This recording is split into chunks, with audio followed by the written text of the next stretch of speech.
Good evening, everybody. My name is Councilmember John Duran here in the city of West Hollywood, and I'd like to welcome you all to our town hall discussion on chemsex.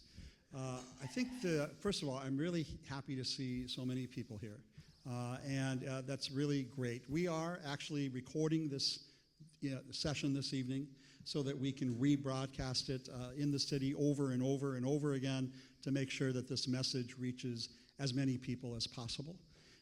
What sparked this? There's been a rash of unnecessary overdoses in the city of West Hollywood. It's been a rash of unnecessary young people dying of overdoses, whether it be crystal meth or fentanyl-laced crystal meth. And for those of us that are a little bit older, this is reminiscent of another time in our history when so many young people were unnecessarily passing away. So we can never, not talk about this enough. We're going to keep talking about it. And we've put together an extraordinary group of panelists. I want to first start by thanking my co-moderator, who's here to my left, Alexis Sanchez, who put this panel together and has been really pulling this forum together and getting this coordinated. Really grateful to her for all of her hard work in making sure that this happened. Thank you for that ringing endorsement. Hello, everybody. My name is Alexis Sanchez. My pronouns are she, her, and hers. I'm an assistant program manager with the Institute for Public Strategies. I oversee their West Hollywood project, and then I'm one of the founding members of the Safe West Hollywood Community Coalition. My instinct is to say that I'm thrilled to be here. However, we're here because methamphetamine continues to be an issue in West Hollywood. In countless community studies, interviews with sheriff's deputies, and data from the city and the county, we see meth as the primary source of drug-related harm. I have notes, so I don't forget that. Recently, there's also been high-profile cases of fatal meth overdoses and incidents involving party drugs that were unknowingly laced with fentanyl. New data from the LA County Department of Public Health shows 62 stimulant-involved deaths in a 3-year period from 2015 to 2018, and the rates of stimulant-related hospitalizations increased slowly from 2012 to the present. The Safe West Hollywood Community Coalition was formed to help address this,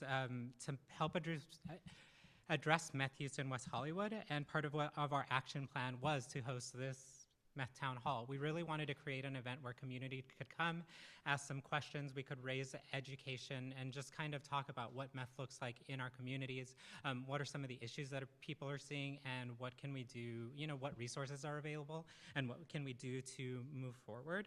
I'd like to thank the City of West Hollywood and Councilmember Duran for their support of this event. We can clap that. And also the Tweakers Project, and Jimmy Palmieri was also instrumental in getting this together. I'm excited to hear from every one of our brilliant panelists. These are some of the most amazing people who are really experts in their respective fields that I know will bring amazing just perspective and information to this event. Some quick housekeeping notes. If you parked in the 5-story parking structure, make sure to grab a flyer on your way out if you don't already have one. David's holding one up back there. That'll get you out without needing a validation. You just show that to the attendant, who will hopefully be right there. If you wanted to ask questions of the panelists, there were little white cards that were available on your walk-in. There'll be staff that'll be coming up and down the rows that will be able to take those cards, and they'll relay those questions to us, which we can then ask the panelists. I think that's all the housekeeping stuff I had. So now I'll turn it to our lovely panelists to introduce themselves, and let's just go down the row here. All right, thank you, Alexis. I'm Tom Pardo, a Leatherman, title holder, Eagle LA Mr. Leather 2010. Oh yeah, thank you so much. I'm 26 years sober off of drugs and alcohol, including meth. I'm a teacher and a director and a dancer, and I love sharing about this topic. I'm definitely solution oriented. And other than that, I'm just a regular guy. That's all I have for now, I suppose, yeah? Mel. All right. My name is Melissa McCracken, and I am a primary, oh gosh. I am a primary chemsex counselor. I work at an acute treatment facility in West Hollywood, California. I oversee a chemsex track that I am very passionate about, and I'm passionate about the healing that I see in this community through connection, and any way that I can help facilitate authenticity and intimacy on a very real level is kind of where I stand on this crisis, because I think it's disconnecting us in a way that we haven't seen in the queer community. So I guess that's why I'm here. Thank you. Dr. Tessima? Thank you. My name is Lela Tessema. I'm the Associate Medical Director for Prevention at the Department of Public Health, Substance Abuse Prevention and Control Services. I know, it's a mouthful. I oversee the substance abuse prevention related work at the Department of Public Health, so that includes our prevention programs. So the Institute for Public Strategies is one of our all-star agencies that we work with, as well as our harm reduction programs, including our syringe exchange programs, which I think is very relevant to this community and the work and the mission that this group is trying to accomplish around harm reduction. I also oversee our public awareness and outreach efforts, and so in the next 2 weeks, actually, our department will be launching a meth awareness multimedia campaign. So you'll be hearing more about that. I know we worked with some community partners in the West Hollywood area to help shape our tone and our messaging, and also oversee some of our treatment-related programs related to meth as well as other substances. And so, I think that this is incredibly timely that we're meeting today, and I know that it wouldn't happen without the mission and vision of our council member as well as our community agencies. And so I just want to commend and applaud the group of people who have organized this event. For far too long, I think meth has been overlooked as a public health crisis, in part because it doesn't have as much national I think attention as much as opioids do, and dollars as much as opioids do. But I know, as well as many of you know, that meth in LA is actually incredibly prevalent and incredibly dangerous, and it is a public health crisis. And we are finally, I think, recognizing that on a national level as well as a local level. And so I'm really here to listen from you, to learn from you what we as a Department of Public Health can do to support some of the frontline community-based work that you are doing around prevention, treatment, and harm reduction. Right. So thank you for the invitation. Thank you, Doctor. Jimmy Palmieri? I'm Jimmy Palmieri, West Hollywood Human Services Commissioner and the founder of the Tweakers Project, which began as an indie film, and it got so much traction that we just tried to start some type of movement. And right now it's an online organization that is 24/7 real-time support at Tweakers Project on Facebook. And we have about 6,000 members. And what I find is we no longer have to do any more campaigns. We've done 3 campaigns and we don't have to do anymore because of word of mouth. And Facebook brings us so many people. And we try to navigate their way through this tangle of red tape to get them into recovery services. And we've been very fortunate. We've been able to do about 143 people into rehab. And it's really good for, it's really a nice thing to know that it was all volunteers that did that work. And we also do, as far as harm reduction, we've given out more than 1 million safer sex kits in the last 7 years, and we are at every event that the city has. And I'm really proud to be here, and I'm so happy that this room is filled this evening. Mm-hmm. Thank you, Jimmy. And our last panelist looks more fabulous than all the rest of us because she's a drag persona performer and has a show this evening. So I want to thank Jason for, on his way to his performance, coming by in full drag this evening. Yes, of course. Hi, guys. I am Jason Dupuy, but tonight you can call me Selena's Titties. I've been a resident of West Hollywood for about 11 years, and I've been sober for 8. I got sober when I was 21, and I was a full-on little sex tweaker running these streets. If you're not a city council member or you're just out here because you want, I don't know, I'm the kid you see at the bar. You know, I'm every kid that's out there who's struggling, and I found a solution. I'm here today because of it, and I think it's only through sharing my experiences and talking about everything we're going to talk about tonight that we can save and help other people who are also looking for a solution who doesn't know that there's one out there. So I can't wait to tell my little story. Thank you. So, Jason, not to put the pressure on you, but we are going to start with you. This is a forum about chemicals and sex. So, audience members, we're going to talk about sex, you know, a little bit. You came here from Stockton, California, Yes. as a kid in search of a bigger, better life in Hollywood, West Hollywood. And tell us about when you came upon meth and sex. Yeah, so I grew up in the Bay Area in San Francisco as a kid, and I was in Stockton, which is a little more rural town in Northern California. And, you know, I had to get out of there. It was ghetto. I didn't relate to those people. I needed to find my people. And where are my people? In these big cities, right? Like New York, Manhattan, like out here in West Hollywood. So I came here to LA, West Hollywood, to pursue a career in the arts. And wouldn't you know, like I discovered the nightlife, right? Halloween in 2009, when I was 18 years old, I saw the boulevard and I saw the parade, and I was like, these boys, the men, I need to be a part of this, right? No one told me that when I was going to be a part of it that there was going to be drugs involved.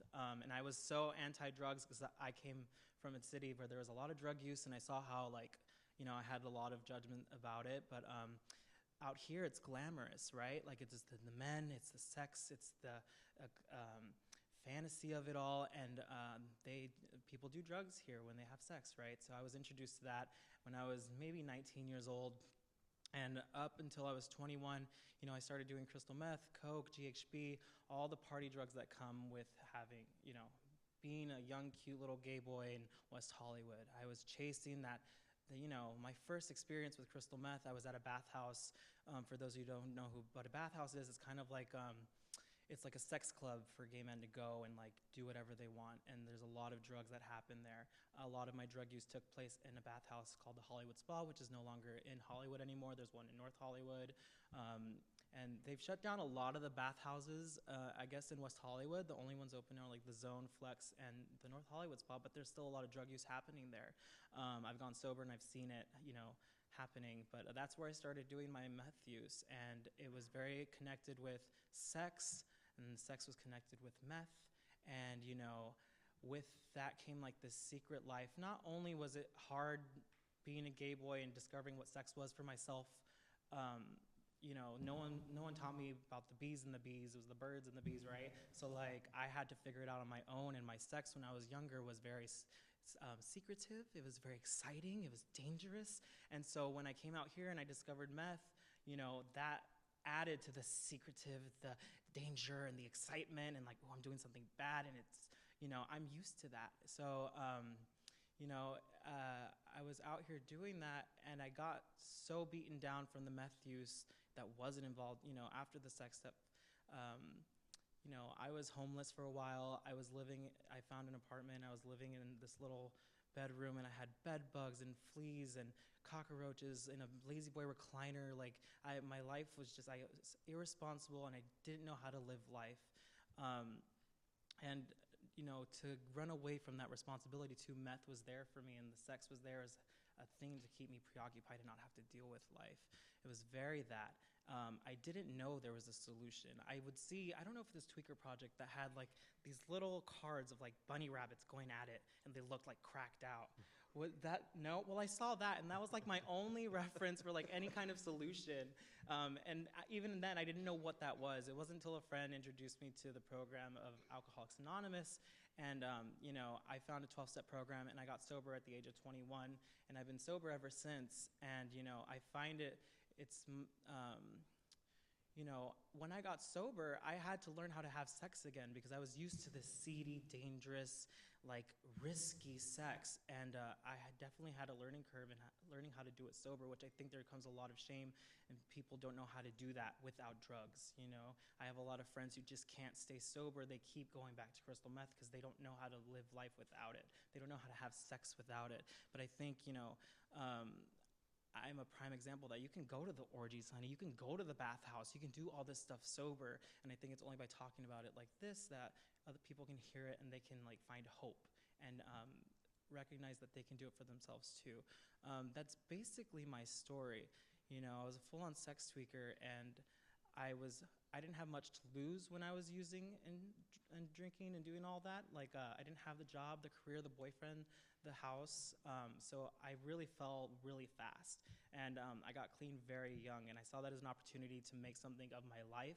And you know, what I learned from my 12-step programs is that I get to share that experience with others to also help them and to be of service.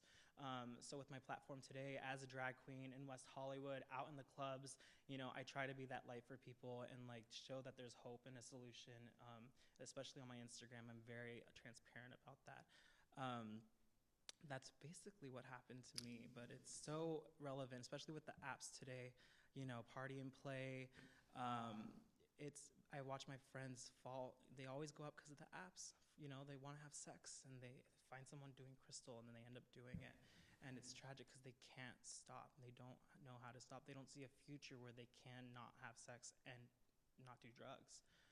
It's very heartbreaking, and I think they can speak more about what's happening right now with like fentanyl being mixed in with the drugs, even more dangerous today.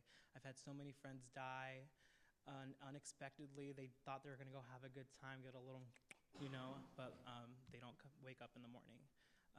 It's tragic, so they'll shed more experience about that stuff in numbers. That's my little story. Jason, thank you. We're gonna segue from you, and maybe I can ask Mel, because Mel, you're obviously in recovery, but as a lesbian, you found meth. I just outed you as a lesbian, but I mean, Imagine that, a lesbian finding meth. so Yes.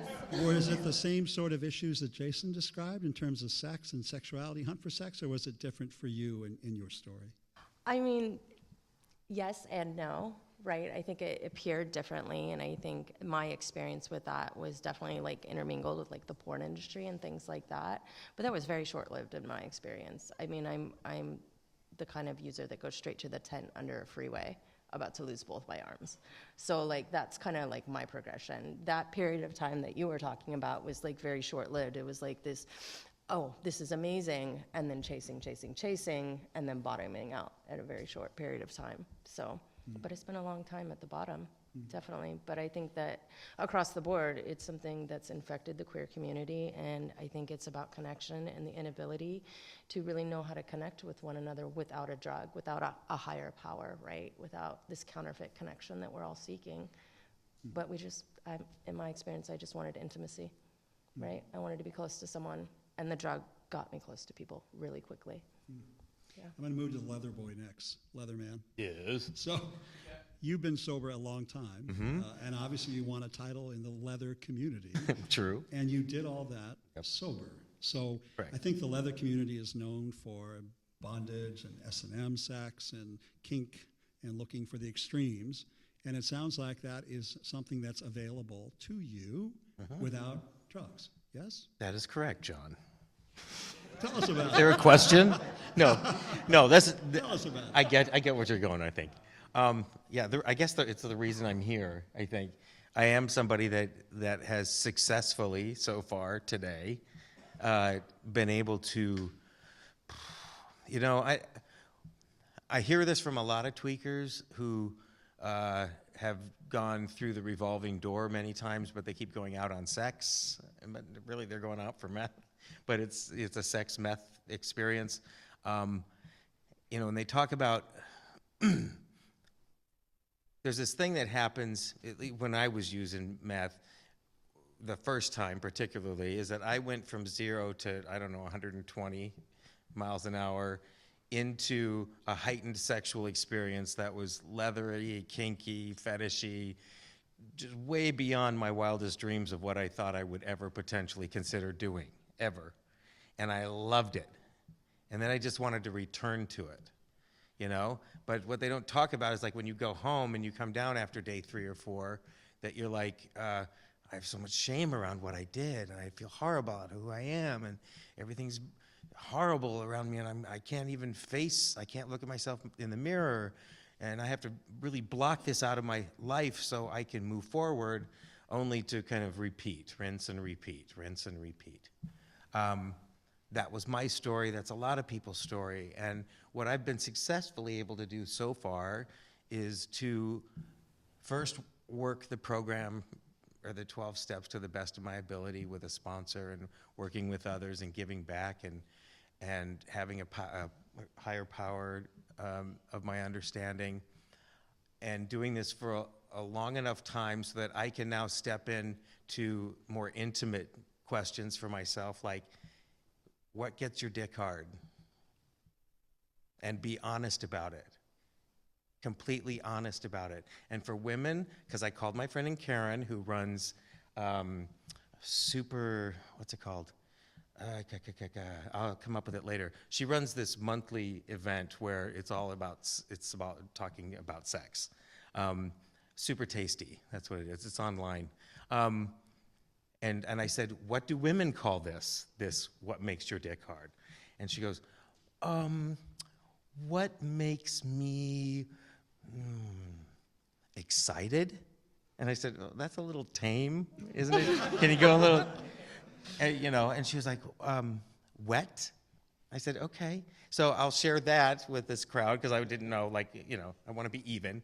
The point is that I started to experience things with people that had information about how to have consensual sex with things that I thought I was filled with shame about. I got to get over the shame, and I got to have an exchange of power experience in a really healthy way. It wasn't until I really got going in my leather sex that I found intimacy, like on its deepest level. And that is what I like to share with newly sober people who want to have sex and want to have the sex that they had out there using. And I said, you don't really want to have that sex, but we're going to get you somewhere like in that arena and then let you go like 40 miles further into the glory of what that can be, and you'll be sober for it. So that's what I like to encourage, and that's what I like to work with. And it's really just about breaking down the shame and the stigma, and then it's about sharing what is all this textbook information that you missed when you just did it by using and then went out and had the sex. All this information about, being consensual and having a power exchange and having negotiations, for God's sakes. What is that? It's where you get to go, this is what makes my dick hard. What makes your dick hard? And they get to tell you, and then you go, oh, that's cool, because we're like polar opposite. We might work out, this flogging, fisting, pissing, whatever it is. There's a yang to your yin. And that's the most, and I'm always, my sponsor made me create a third step around my higher power. Like, who's your higher power? Write on all these characteristics of things you admire and that you viscerally feel like close to because it's so powerful. And one of the things, other than like loving, caring, giving, honest, funny, blah, blah, I wrote Tom of Finland. And he was like, that is perfect. So on my chart that created my higher power was Tom of Finland. And that, to me, even as a young kid growing up in Iowa, was huge for me to see that image and be like, it's that kind of stuff. And so now part of my God is involved in my sex, all of my sex. And I'm in a poly relationship, and I've got a boy/puppy/husband/ whatever else he is. Now he's a wolf, I don't know. And I'm in a poly relationship, but I'm not in the poly part, he is. So he has multiple parts of his family that branch out. And we are happy because we're open and we're consensual and we're transparent. And we're just kind of doing it a day at a time. And that's a long answer, sorry. But anyway, there's something. That was really, really great. I think that that every panelist has touched on something that I think we should be talking about, which is shame. I know that myself, around my LGBT identity, that fueled a lot of just a lot of things and informed a lot of things. So I'm glad that we're bringing that up. But I really wanted to pivot back to something that Jason was talking about. You mentioned apps, and I think this question would also be for Jimmy Palmieri. I'd love to hear just some perspectives on what parts the apps play in chemsex and ease of access to drugs. Right, so backstage or in the other room, Jason brought up phone lines, and I had forgotten about phone lines. They were what existed so many years ago. I truly forgot about them, but they were the original app. But the apps that exist now, we all know what they are. Grindr, Atom for Atom, anything that you can pull up on your phone, and it's 1, 2, 3, you know. But there are code words that change all the time. You know, an old one is Tina, but then there's in the clouds and get to the point, which would be a needle, or a capital T, or on and on and on. And when you see those profiles sprinkled in like that, it's an easy way to hook up. And there's going to probably be some type of chemsex, and either sex for money, sex for drugs, or just getting together and getting partying and having sex. It doesn't always turn out to be the greatest night. Many times the new thing that we're reading a lot about is straight guys are baiting gay guys on the apps, and they meet them, and when the gay guys get there, there's either one or a crowd of straight guys, and they're doing harm to the gay men. So it's become known to even other communities that this is a way to get someone that's using it. I don't think that apps are to blame. I really don't. I think that they may be a good thing for some people, but they have made it a lot easier to acquire or purchase or just find drugs, and others that are using them. It's very tribal, so people that want to use are going to get together, and that's where I think the part that the apps play in it, Alexis. Great. Would anyone else like to speak to that? I mean, I know it's real, right? It's out there. PMP, that's all you gotta find, and that's all I would look for. I'm like, perfect. I know exactly where to go. Because I was just speaking with a friend of mine who recently came off of a relapse of doing crystal meth, and I asked him to kind of like have some more information to share here. I'm like, what's it like out there right now? I haven't done it for 8 years. I don't know what's going on. And he's like, you know what? It's the same shit. It's the same stuff. What he said is like, you know, we crave connection, right? We're all like lonely. We all just want to connect to someone. But like the world is crazy out there right now, right? Like with politics and all that and responsibilities, we want to check out, but we also want to be connected. Crystal meth allows that to happen. It allows us to check out from life, but also we want to do it with other people. And it's social in that sense. And apps make it very easy for you to find other people who are doing it, to find people to connect with, but also like check out, you know. And that's kind of what he shared with me, and it's all, you know, it's very accessible through apps. I started on Atom for Atom when I was 17. I lied about my age, right? And, you know, it was Grindr, and I guess my friend was saying Zoom is a big one. It's like a meeting conference cam thing, and a lot of crystal meth usage is happening through there as well. I want to get into the solution just a little bit. I'm glad we're all telling our drunkalogs, and I could tell mine, but I'm not. It's more of the same. Let's get into the solution just a bit. Mel, with alcohol, it's often been said 29 days and you can get detoxed and sober. 29, there's even a movie called 29 Days. Mm-hmm. Meth is not 29 days. What happens when somebody shows up on your doorstep looking for recovery? Well, I think meth addiction is a very specific addiction. It's not like alcoholism. It's not like heroin addiction. It's not like any other addiction that I've seen because of the recovery time. You know, we have scientific evidence that it takes the brain 14 months to actually get back to maximum capacity. So this is long-term recovery. Like, we're not talking about 30, 60, 90 days. Most relapses that I see happen about 4 to 5 months, actually. When people are out of treatment, they still feel disconnected, they still feel lonely. A lot of people I see mistake wellness, like feeling good, starting to look good again, skin's coming back, like getting a little bulked up. Next thing you know, like, oh, I'm well, but they actually haven't recovered. They're not practicing recovery, right? And they're mistaking like their physical attributes for being sober. So this is long-term recovery. This isn't, you know, a short-term deal. This is going to take a while. And like, I really want to stress that to people, that if you hold on and you hang on, it will get better, because there are certain things that happen, like anhedonia, which is a side effect of meth abuse, prolonged meth abuse, which is like the inability to feel good. The dopamine receptors are damaged in the brain. They need time to heal. And meth addiction has one of the longest healing times. It's like, you know, we say like going in, you have a broken arm, right? And you go into the hospital and they tell you, I have to wear the cast for 6 weeks, right? And you take the cast off early. what's going to happen? Your arm is not going to function the way that it should, right? So you have to make sure that you're really committed, I think, and you have a really good support group, which I see one in the audience right now, but yeah.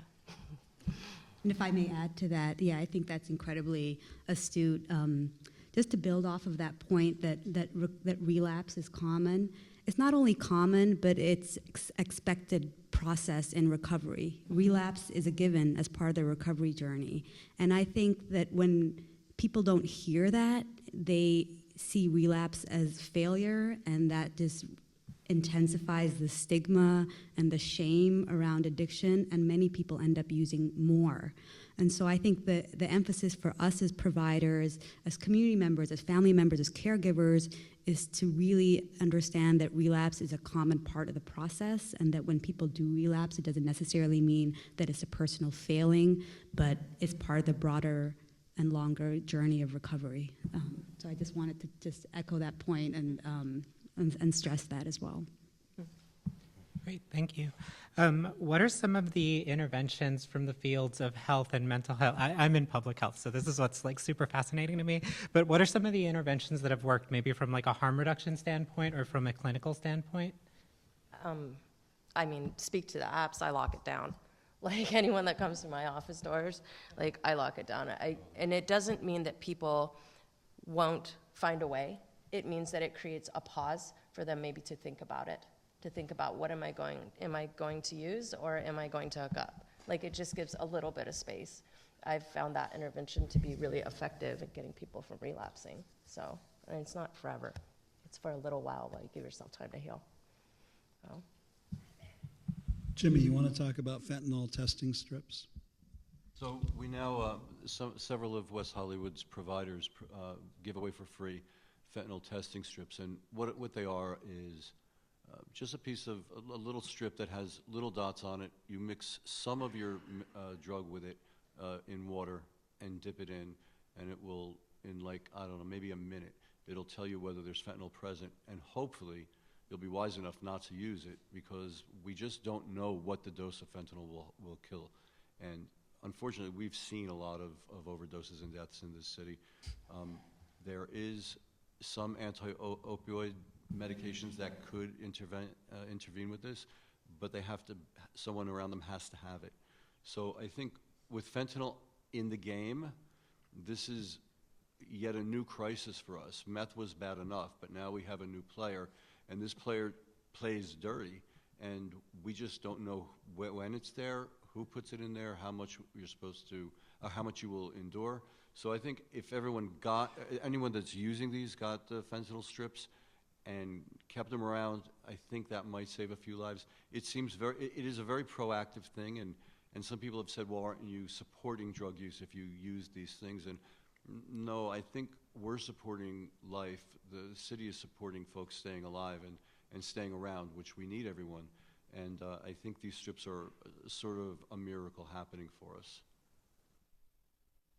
Thanks for sharing about those. I think there are providers that do have the fentanyl test strips in the lobby. So on your way out, if you're curious about that, you can just talk to some of the various people who are tabling outside, and they can answer any questions.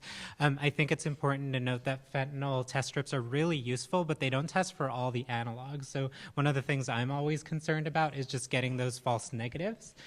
So there are strategies that, like people who use drugs will kind of share, like if you're gonna use and you don't know the source of the drugs, maybe like start slow or try not to use alone, and try to always have Narcan on hand. The Safe West Hollywood Community Coalition, we try and do Narcan trainings. We were doing them out at Halloween. We were doing them out in the lobby, in fact, and we'll have a couple coming up.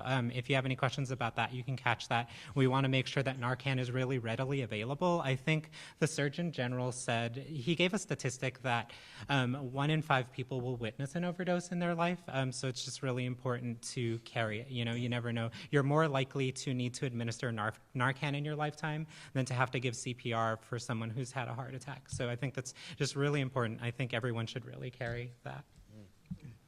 We're, by the way, if you have questions developing in your head, in a moment, staff's going to be walking up and down the aisles handing out cards if you want to submit a question to any panelists or all the panelists. We're just going to keep going for a bit longer.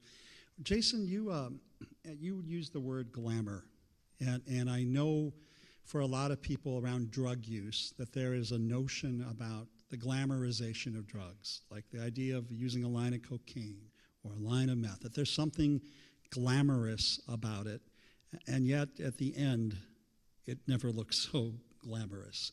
How, I mean, this is not only for Jason, but anybody, how do we uncouple the glamorization of drugs from just adults having healthy and happy sex lives and intimacy and relationships? Or can we? Or is it just something each generation has to learn and relearn for itself? About the solution, I mean, I know for the glamorous side, you know, there's parties like white parties, circuit parties, there's cruises, and the drugs is very heavy there, like people rolling downtown at raves, like that all exists there, you know, but then it's like you said, there comes a point where it's not glamorous anymore. And you know, a lot of us here are in recovery on the panel, but there are people who do drugs who aren't necessarily looking to recover or have recovery. They're able to do that on the weekends and then go back to their lawyer, doctor job in the morning on Monday. You know, I guess, I don't know if you guys want to touch on what the solution is from there, but that's, I know going to these functions, like I see people who are able to do that. I work at a very popular gym up the street where there's like a little more, you know, fancier side, richer people, and they're able to do that. I see them party on the weekend and then come straight to work out at 5 in the morning the next day. They're able to do that. I couldn't, you know. And I think people may see that and be like, oh, they can do it, why can't I? And then they find themselves, you know, in a ditch somewhere, homeless, like. Yeah. I mean, I think it's really the way that we talk about it, right? Like for those that are in recovery, it's like, am I romanticizing these ideas? Am I glamorizing these ideas in my head? Am I, you know, effectively like inducing euphoric recall that's gonna like give me the urge to actually use, or am I engaging in healthy conversations that are leading me toward my vision in like recovery? And is this conducive to like who I am and where I want to be in my life? I think conversations and how we talk about things are so important. And just to build off of that, I think from a public health standpoint, this really relates to changing public norms and cultural norms. And some of that is really starting early with youth, young adults, teenagers talking about sex openly. A lot of times things that are glamorous are also forbidden or stigmatized or marginalized. So I think elevating public conversations in schools at young age around sex, healthy relationships, goes a long way in terms of shifting cultural norms. A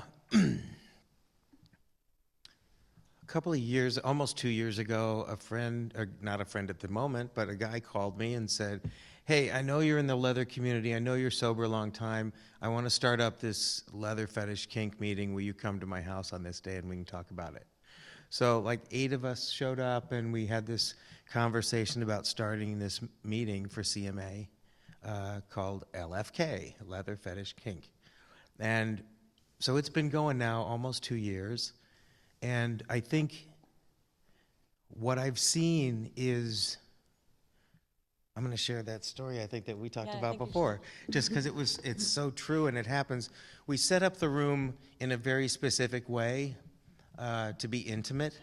So it's pretty much, you know, with a smaller table for the speaker, and then it kind of wraps around. So it's kind of like theater in the round, but you're never left without a set of eyes on you, basically, the whole time you're in that meeting, which I love.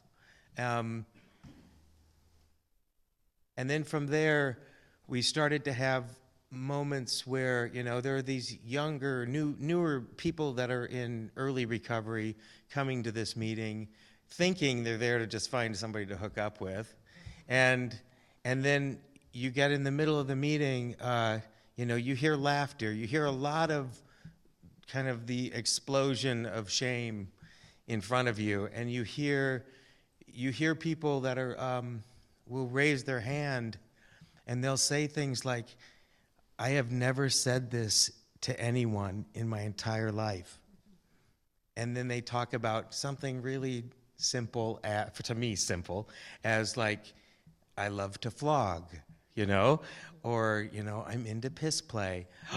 And, you know, all of what's crazy, it's like it's happening in a room, in a program room, and it's happening without, it's breaking that stigma, like right in front of you. And then those are the same guys that will connect with each other after the meeting and talk about, what else do you know about this, and how can I learn more about it? And there's old timers like me, and there's people that have had experience in certain things. Nobody has a unique sexual driving issue in that room that isn't, connected by somebody else in that room. And that's beautiful. And I think that in and of itself has helped so many of these guys that are trying to get from 8 months to 9 months, or 9 months to 10 months, to come in and have like a year and a half, And that to me that's everything. That's everything. Boom, done. We're done. It's really about just talking about it. It's about talking about it in a safe space with not crazy people, but with people that actually have, a foundation and some experience in what they're talking about. And that's just been what I've experienced so far. I'd love to hear or get some of the questions from the audience. Do we have some of those? Okay, well, those are, what time is it?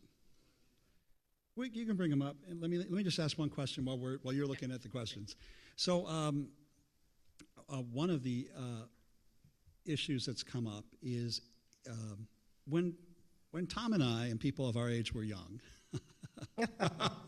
in order to meet other gay people, you had to go to a gay bar or a gay bath. It was called cruising. Cruising. You had to actually show up in a place and talk to somebody. Or not talk to somebody.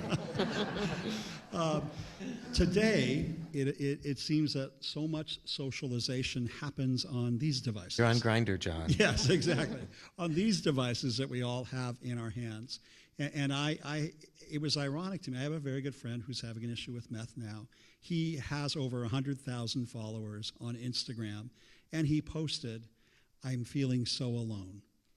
And to me, the height of irony of somebody who says, I have 100,000 people who follow my daily activities, but I'm all alone, it seems to be at the heart of the issue. If the issue involves people feeling isolated, unconnected, inability to make contact, and these devices are only helping reinforce that, what are the alternatives where lesbians or trans women or trans men or gay men or bis can actually go and connect without having to rely on a phone, an app, or drugs and alcohol? And that is the million-dollar question. For anyone. Jimmy, go. Go, Jimmy.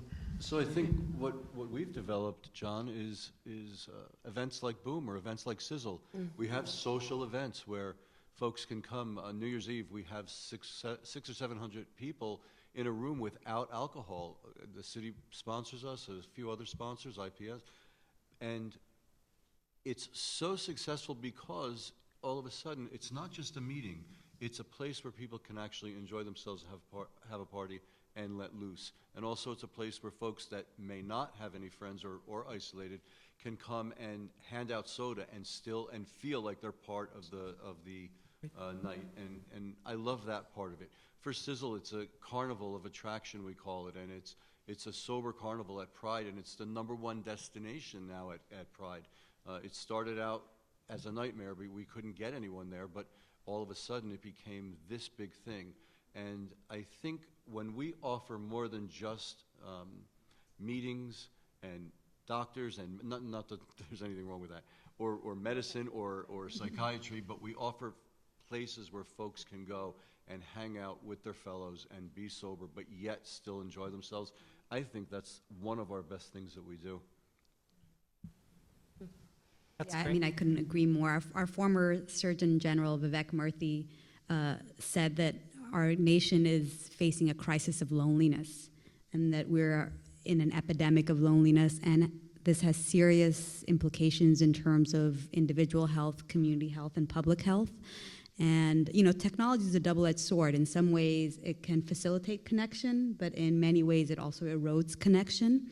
And so I think having forums such as what my esteemed panelists described, where people can actually connect in person, forums such as this where people can meet new people, make connections, public spaces, public parks, really reclaiming common public spaces and using them as ways to connect, I think, are incredibly powerful tools. So yeah, I just want to echo that. I think that it's incredibly important. That's a really great seg to one of these questions. Can anyone speak about how this issue ties in with self-esteem, mental health, and suicide prevention efforts? Mel, I'm on it. I'm on it.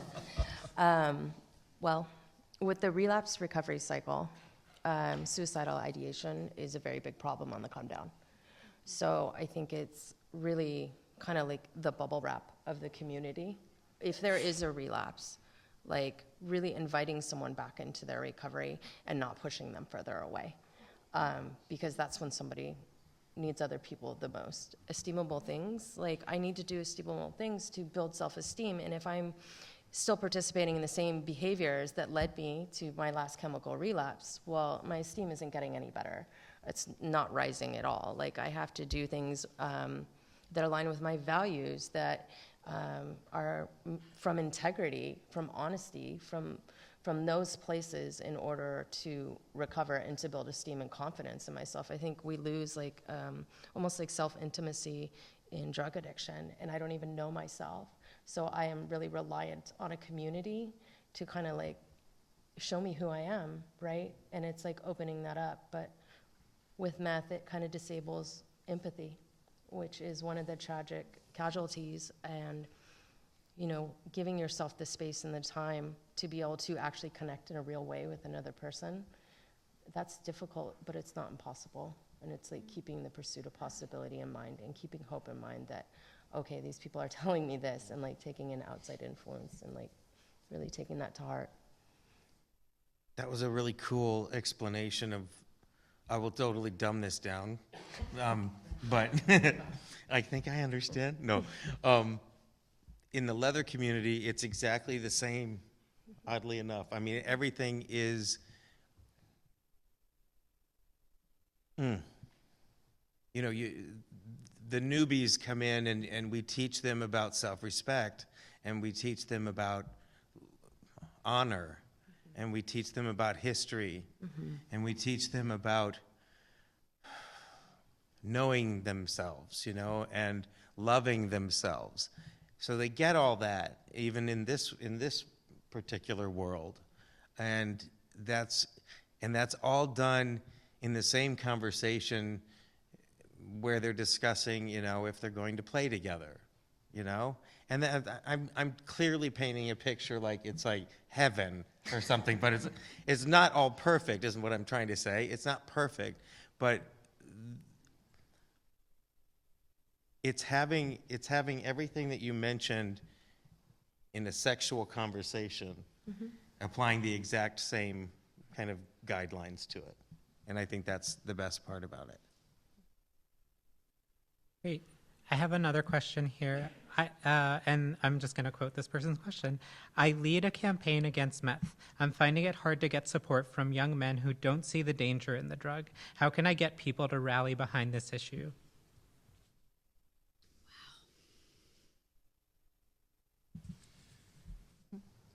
Jimmy, go ahead. So when we started our first campaign, some of the models are actually in the audience. I used folks that were in the community that people knew, maybe from a newspaper column, maybe from a cable show, or whatever they were doing, and they modeled their sobriety, I like to say. They were sexier pictures, but they were pictures of folks that were easily visible in the community. So I think for me, that's how all of a sudden people started pulling in. Well, if they can do it, I can do it. If they can do it, I can do it. I know him. If he's sober, now I can do this. And that became the attraction.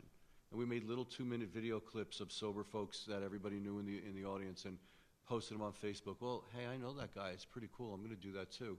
And I think once your peers, when you see your fellows around, you know, that campaign can pull people in. I never was one where words are just going to work. To me, they just don't. I don't relate to a word, but I certainly will relate to someone that I know. And that's what I've always tried to do, is use people that are known. And it really worked for us.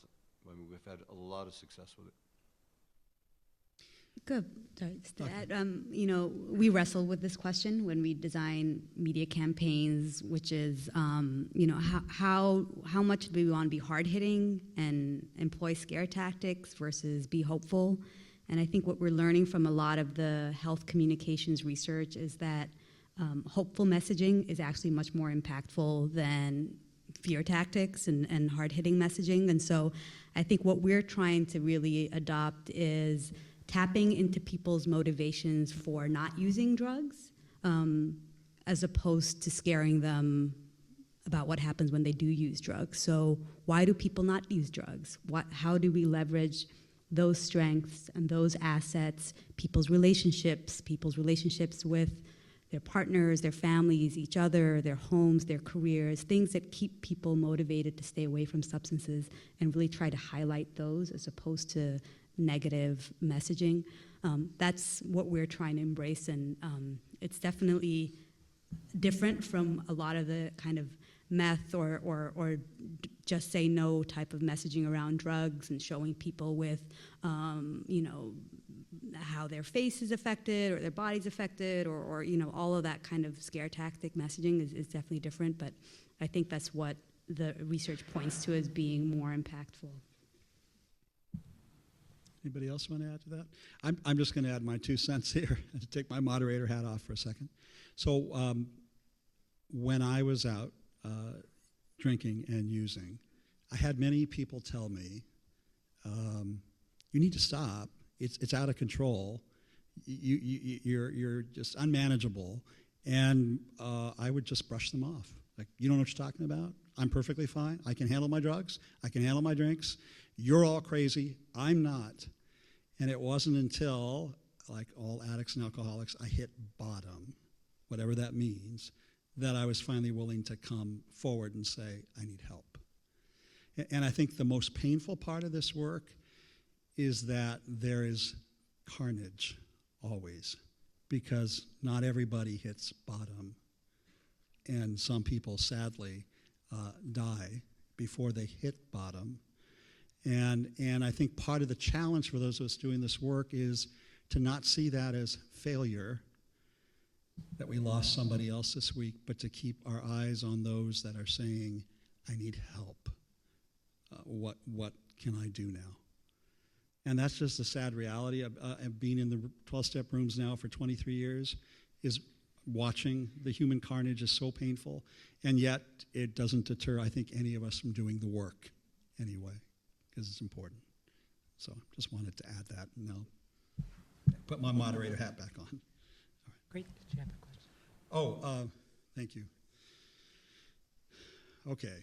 I think that I know who submitted this question because it's about sex workers. So I'm guessing I know who this came from.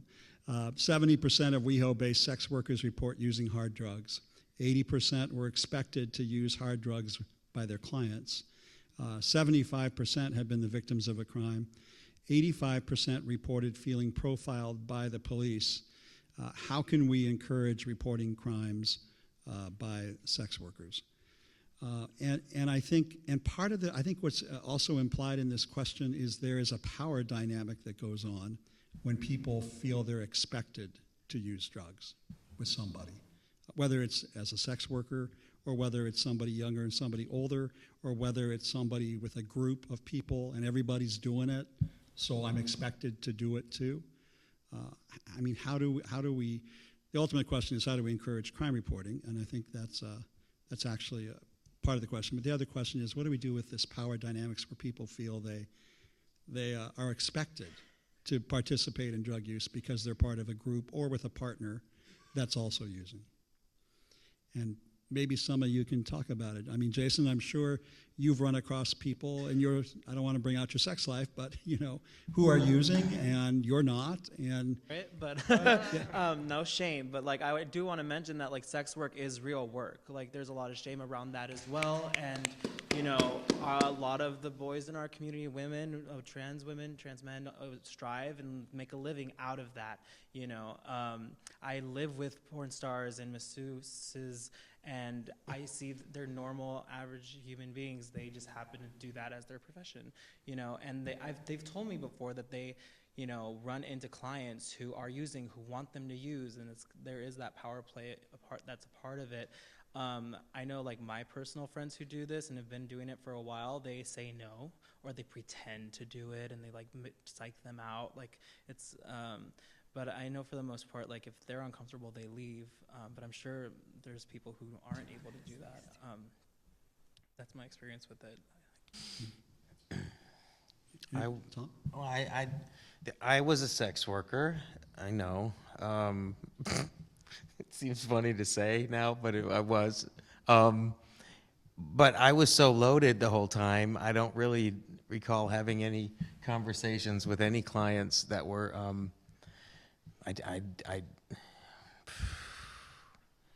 This is a tough one. I mean, I understand this question. I just don't have that experience other than just being a complete. It was kind of like I had the client in between my time with Crystal, if that makes sense. It was like something I did on the in-between times. And that was it. I always had some in my shoe wherever I went. I don't know. Mel, anything to add? I mean, I work in an acute treatment setting, so I'm not really sure how to speak to this, but I do think that if we open the doors a little bit more and there are fewer arrests and things like that, and people have a safe space to go and report crimes, I think that's the start, right? Because I know that a lot of people aren't reporting rape or, like overdoses, intentional overdoses and things like that out of fear for what they're doing for a living. And I think that is a point where the problem starts, is like, how can I, as maybe even being an active user, still go and report crimes without being punished for it? Mm-hmm. So, because that's happening, yeah. Do you want to do one? Yeah, so this is one that I'm curious to hear everyone else's take. This is something that's actually really close to me and my own experience as well.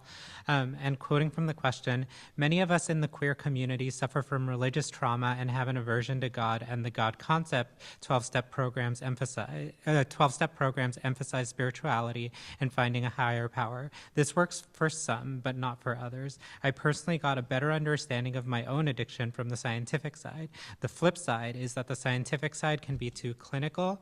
How can the city and public health department better address the epidemic without being too God-centered or without sounding too clinical? So I'd love to hear some of the takes, and then I have some thoughts on that as well.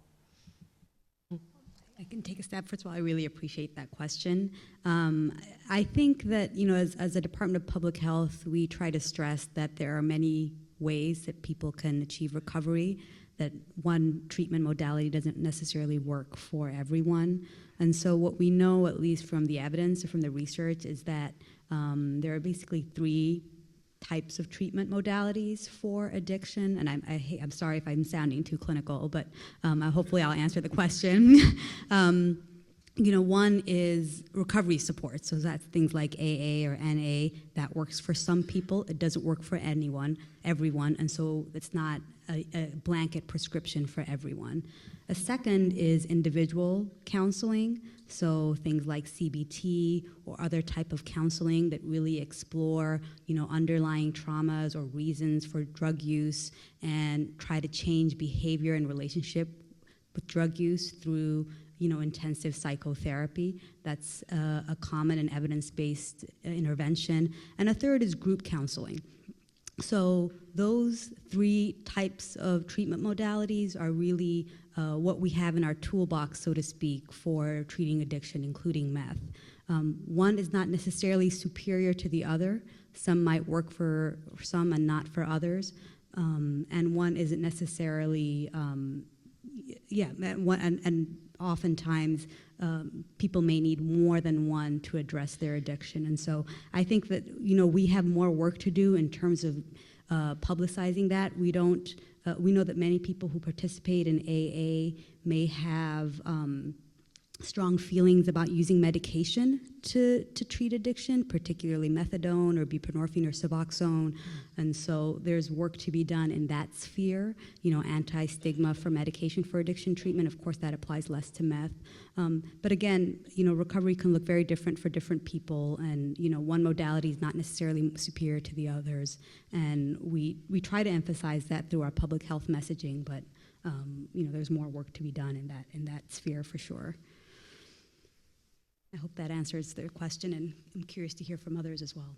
So I just want to address the religious trauma thing.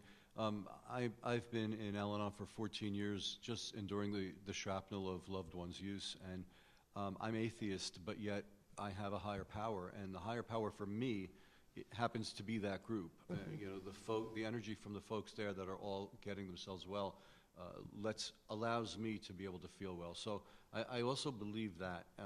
And then it's also been said for an addict that no one can help an addict like another addict in recovery. And I truly believe that, because they will have the actual experience.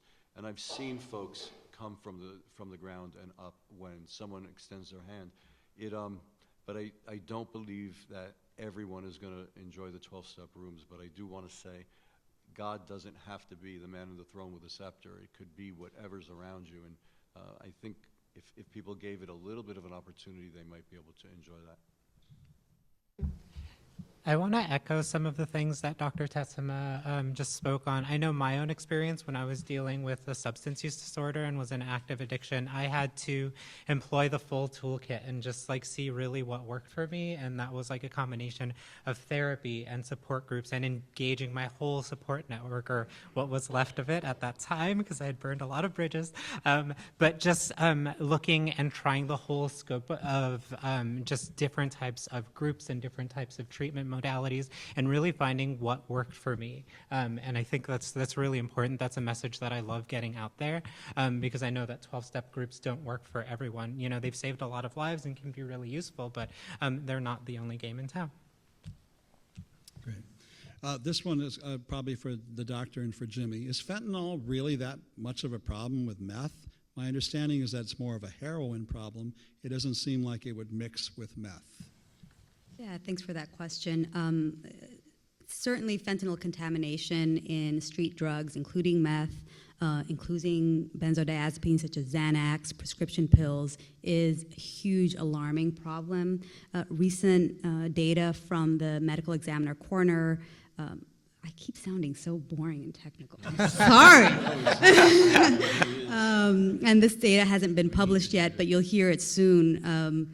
Found that 1 in 4 fentanyl-related deaths actually involved meth. Meth was involved in fentanyl-related deaths more than any other substance. So there's a lot of contamination of fentanyl in meth. Oftentimes people don't know about it unless they're using fentanyl test strips. And so we advocate for anyone who's a primary meth user to carry naloxone, to use fentanyl test strips, to practice harm reduction strategies like Alexis outlined, going, small and slow. If you're use with somebody else, because it really is quite common, and I think it will only become more common because fentanyl supply is going up. It's cheap to make. It's just pervasive. So I can't emphasize enough that it is a big problem, and for primary meth users, a bigger problem than any other drug. Jimmy, you want to add to that, or is that? So in West Hollywood, we've seen it over and over and over again. I don't even relate to that it's not involved in meth. It is involved in cocaine. We've lost people in the city using cocaine and that was laced with meth. It is involved with heroin, but we see over and over and over again overdoses. And in my own building, 2 died of meth fentanyl-laced meth. And so I see it right up front, you know, being around the city a lot and knowing a lot of people, I've seen it so much. So that, I don't know where that came from, but it's true that it is in meth, a lot of it. Okay, I have this question, and I guess I'm gonna start answering it, and then others want to hop in. How is law enforcement jumping on board with this issue? Our sheriff's department in West Hollywood will arrest people under the influence or in possession of any of the controlled substances. However, the California voters changed the law around under the influence and possession by making almost all drug charges no longer felonies, they're all misdemeanors. And so because now they're all misdemeanors, what ends up happening is if somebody gets arrested for misdemeanor under the influence or misdemeanor possession, if you can't post bail and you're in custody for 2 or 3 days, the DA will give you 30 days in jail, and because the jail is so overcrowded, with 2 or 3 days credit, you serve 30. And so criminal justice, thankfully, is not the answer. Rounding people up, whether they're homeless and under the influence or a daily user, they'll be in and out of the LAX court within 3 days and back out on the streets looking for a new fix. So to the extent that I think the California voters called this right, we're trying to push more and more people into treatment and keeping them out of criminal justice, that's probably the better way to handle all this. And almost all the DAs know and work with the defense lawyers that diversion is available, pre-filing diversion is available, rehabs are available, Prop 36 if necessary, post-filing diversion. I mean, there's all sorts of remedies there. And sometimes we end up in places like Mel's facility or the Van Ness Recovery House or the McIntyre House or Peggy's house or other places to send people who need a little more hands-on treatment. So I think law enforcement does its job because they have to, but they are aware, as I think most of us are aware, that people aren't going to prison for drugs anymore, and they're not spending significant amounts of time in county jail for drugs under the influence or possession. So it is really putting a lot of pressure of moving people into treatment rather than criminal justice. Okay. Great. Chemsex. Dr. Tessema, can you share more information about the meth awareness campaign? Sure. So this is a campaign that is funded by the Department of Public Health, but in terms of the creative and the thinking and the design has really been informed by community members, such as people in this, folks in this community. It's a multimedia campaign, so we will have billboards all over the county, concentrated in areas where we see high levels of meth use and meth-related overdoses. We'll have radio spots, social media spots. We'll have advertising in dating apps, so we'll see how that goes. We're going to research it. And really trying to target general audience as well as, what we consider through research, high-risk communities. It will run for about 6 months or so, and then we'll have a relaunch later this year based on what we learned from the findings of the first campaign.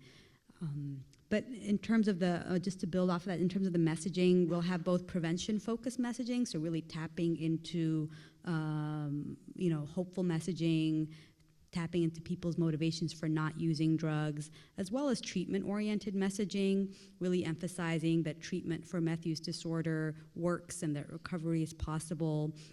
And lastly, harm reduction focused messaging. So we will talk about, how do you stay healthy when you use meth? How do you, avoid some of the consequences of meth use, such as, communicable diseases or weight loss or other kind of physical and mental health consequences of meth use, and promoting our syringe exchange programs and other harm reduction services. We will also stress, to build on the earlier question, that fentanyl contamination is becoming more and more common with meth use, and really describe some of the ways people can stay safe and protect themselves from overdoses when using meth. So it's really a full spectrum campaign targeting prevention, treatment, as well as harm reduction messaging. and we'll do research pre and post to see if our approach was effective and learn from that and improve upon that in the second phase of our campaign. Great. Oh, okay. So we're running out of time. We're going to do concluding remarks. By the way, you've all submitted some great questions. You can all stick around for a bit if people have individual questions, because some of these are individually tailored for each of you. So why don't we start with Jason? Any concluding remarks about tonight? And we'll move on down the row. I want to acknowledge everyone who's here tonight. Thank you for being here. You know, it's you know, by you guys being here tonight, someone will ask you, where were you tonight? And you'll tell them, and then they'll be like, oh my God, my nephew's struggling with this. How can we find a solution? You know, the more the word gets out there, the less shame we take out of the conversation, the more we'll be able to help the community thrive and become the strong superpower it can be, that I know the queer community can be. Yeah. And she posed. Do a number. Jimmy? I follow that, right? I want to thank everybody for coming. It's really important when you have some information to take home, and I think everyone benefits, because I don't think that there's anyone in West Hollywood that hasn't been touched somehow, some way by meth. I also would like to just ask you to read the Los Angeles Blade tomorrow. I have a follow-up column on this topic, chemsex. It's losangelesblade.com, or you can get the hard copy tomorrow at many, many locations. Thanks. Thank you very much. Thank you. And I also just want to thank everyone for showing up, and for you know, IPS and the City of West Hollywood for putting this together. I know it takes a lot of courage to show up to events like this. It takes a lot of courage to admit that someone is struggling with addiction and seek treatment, and so I just really want to acknowledge the courage and resiliency in this room, and advocacy. So thank you for bringing public health to the table. I too want to thank everybody who showed up tonight. Just to echo what you said, it does take a lot of courage to actually look at a problem in the face and say, hey, this might be me. Also, Alexis, thank you so much for all of your hard work, and City of West Hollywood for orchestrating this. I guess if there's anything I want to say, if you're a person in recovery or you're heading towards recovery, it's really just to live out loud. Because other people see you, and creating visibility, this is a problem, there's such shame and such stigma, but if they see you living your best life, they're gonna follow you. They're gonna go towards you. So I just really wanna encourage everyone in recovery, just really live out loud, live your truth. So, thanks.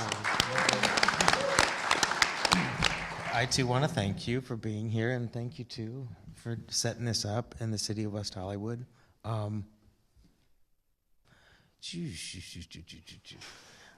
guess I think the most important thing we can go away with tonight is to try to just remember to validate people, no matter, in whatever shape they're in. Acknowledge them, see them, and that there is a solution out here. There's a solution. Sometimes you just have to keep looking under rocks. But thank you for letting me be a part of this too, and I hope everybody has a safe trip home.